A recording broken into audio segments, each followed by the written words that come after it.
Hey, I'm Steve. Thanks for joining me today. Today I want to talk about Christianity and the plagues. Many of us are living for the first time in our lives through a global pandemic with the coronavirus, but this is something that has happened throughout church history.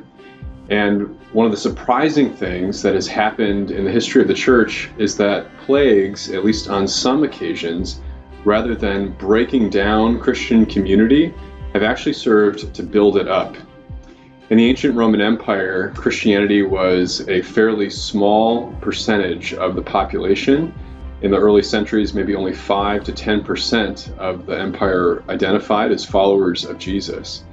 And yet, the historian Rodney Stark shows that when plagues would sweep into Roman cities, especially Rome itself, paradoxically, the Christian church would actually grow. And this is sort of how it would work. When a plague would come in, anybody who had the means of fleeing to the countryside would do so. Middle class, upper class people, they would leave because the plagues were so devastating. In some cases, as many as 25% of the populations of the cities would die in these waves of plague, whether the plague of Galen in the 2nd century or the plague of Cyprian in the 3rd century. And so you would have 2,000 or even 3,000 people a day in the cities dying from these terrible plagues. And yet, for as logical as it would seem to escape the cities, the Christian community reacted differently. The Christians stayed in the cities, even the middle class and upper class Christians. And what they did when they stayed is they provided basic nursing care to one another, and they also provided care to the non-Christian people, even those outside their community, and they welcomed them in. And over time, this had a tremendous effect for the growth of the church. For one thing, the Christians became to have this amazing reputation of charity and compassion, not just amongst themselves, but for anybody who wanted to come and receive their care. The other thing that happened is when plagues would sweep into town, it would break down family relationships, friendships, extended community networks. But the Christian community was there as an anchor, and people who were perhaps isolated from a non-Christian family or community or whatever found a new community in the church. And so while the plagues were actually very devastating overall for the Roman Empire, for the church, paradoxically, miraculously, it actually caused them to grow. Now, I think one of the big questions that we should wrestle with is, why did these Christians stay? Even if it was good for the movement overall, why did they individually remain there in the cities? Why would you remain there in the city if you had the means to leave? Was it the case that these Christians were just like thrill seekers, that they just were like the ancient equivalent of base jumpers or heli-skiers or extreme sports enthusiasts, that they just needed some kind of rush? Well, no, that wasn't the case. Was it the case that they were all just impoverished and they had no other options? No, that wasn't the case either. Many of them were middle and upper class. No, the real reason that the Christians stayed, whereas others didn't, is that the Christians had a hope that nobody else in the world had. At the center of the Christian faith is the idea that not only will our souls be raised into heaven, but also our very bodies will be raised from the dead. The Christian idea is that Jesus Christ, the Son of God, lived a perfect life. He died, he rose again, and when he rose never to die again. Now that's a simple idea to sort of express in just a few words, and you can sort of nod your head at that. But this is a hope that the Christians had deep down in their souls.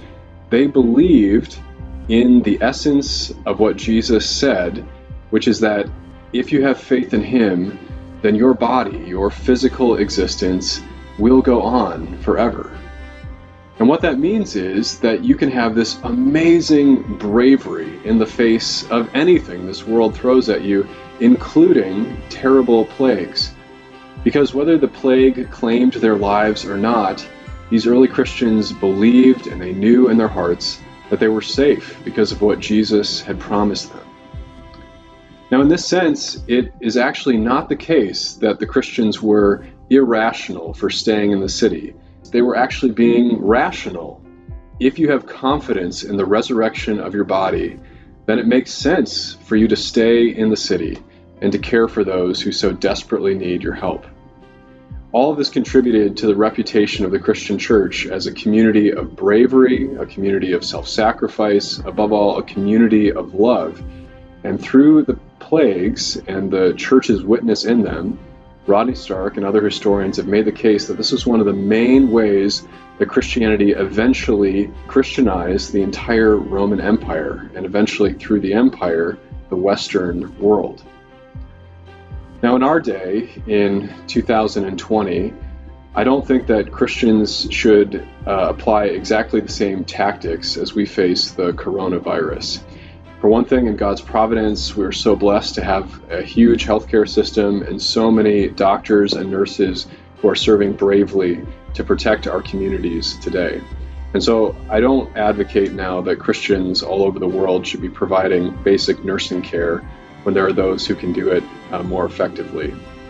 But I do think that one of the words for those who are followers of Jesus in this season is to look for ways of self-sacrificial love, to look for opportunities that cost you something, to look for ways to love your neighbor in ways that are perhaps not logical according to the world, and yet things that are immensely logical to the Christian faith. Some of these things might be sharing medical supplies, or sharing food, or sharing toilet paper, or other things that are desperately needed by our neighbors and by the medical community. To relinquish those things and say, I trust that God is going to take care of me ultimately, and I'm going to release these resources to those who need it most.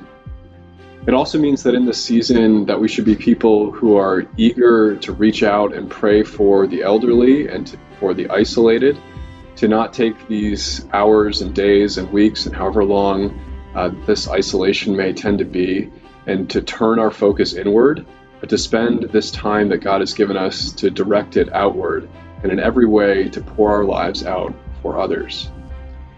The plague is an opportunity. It's an opportunity to refocus our own personal hope for our own personal futures in the future that Jesus Christ has promised all those who trust in Him, to believe in the resurrection more than we believe in anything else. And it's also an opportunity to show the world and to show our own community that we reflect the character of Jesus Himself. Jesus said in John 13, "The world will know that you are my disciples by your love for one another." And so in this time of national distress and anxiety and fear, this is an opportunity for Christians to put on the character of Jesus, to have confidence in the resurrection, and like our early Christian brothers and sisters, to show the world that Jesus is building a community of bravery, of intimacy, of self-sacrifice, and ultimately of love, and that everybody is welcome to join.